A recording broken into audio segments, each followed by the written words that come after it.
Mr. Cummings. Thank you very much, Chairman Raskin, to Chairman Connolly, Ranking Member Roy, Ranking Member Meadows, for holding this hearing on H.R. 1076, the Fair Chance to Compete for Jobs Act. Our bill would do what many state agencies and private corporations are already doing. It would direct federal employers and contractors not to ask about criminal histories of applicants until the conditional offer stage.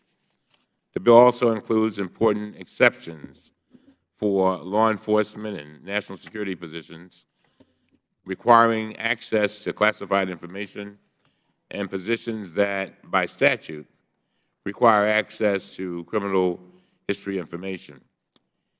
It will give formerly incarcerated individuals a fair chance at a job and a piece of the American dream. Criminal justice reform is very personal to me.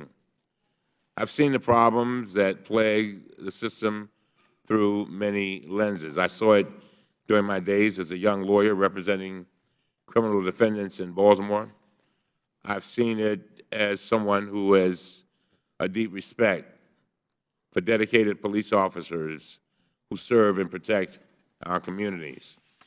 I've seen it as a congressman representing a district where we're finding balance between law and order and crime and punishment is a profound concern for my constituents. I've also seen it as a concerned citizen of my community where I've lived for 3 decades in the inner city of Baltimore. One lens that has not changed is the lens of color.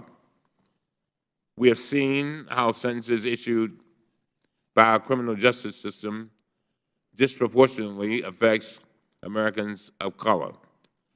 70% of Maryland's incarcerated individuals are African American, although African Americans comprise only 31% of the state's population.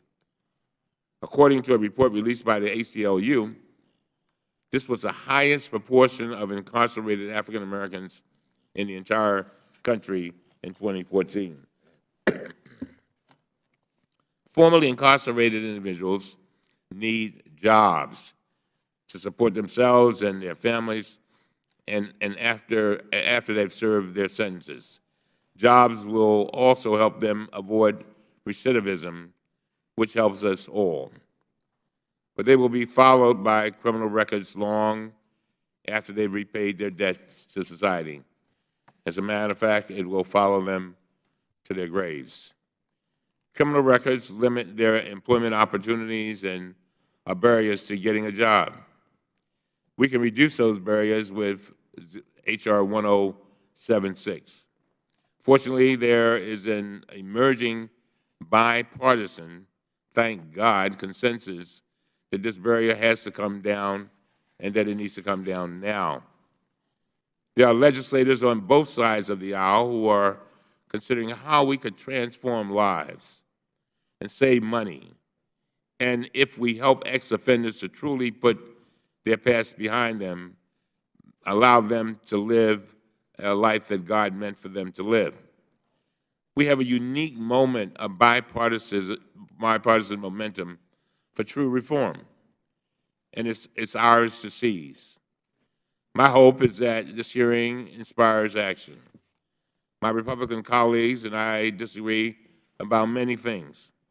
However, on the Fair Chance Act, we have not only found common ground, we have, because of a moral imperative, found higher ground. Finally, let me address a concern that a couple of my Republican colleagues have raised.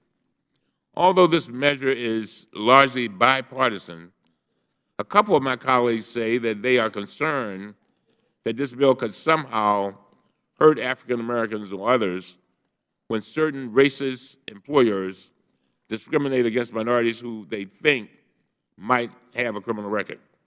Look, you all know who I am. I've been working on civil rights issues for decades. I think I have some standing to speak on this matter. you would know that I would never support a bill that I believe would cause discrimination against African Americans. So take it from me. I support the bill, and we also support the bill. But now, ladies and gentlemen, it's up to us. It doesn't hurt us. We ask for your support. Now, if there's evidence that someone is illegally discriminating against African Americans in the federal hiring process, the remedy for that civil rights violation is to bring the full force of the law down on that individual. The remedy is not to withhold support for a bill that would help our communities and our nation. We owe it to our children and to our grandchildren and to generations yet unborn. We must make lasting changes that give them opportunities of hope.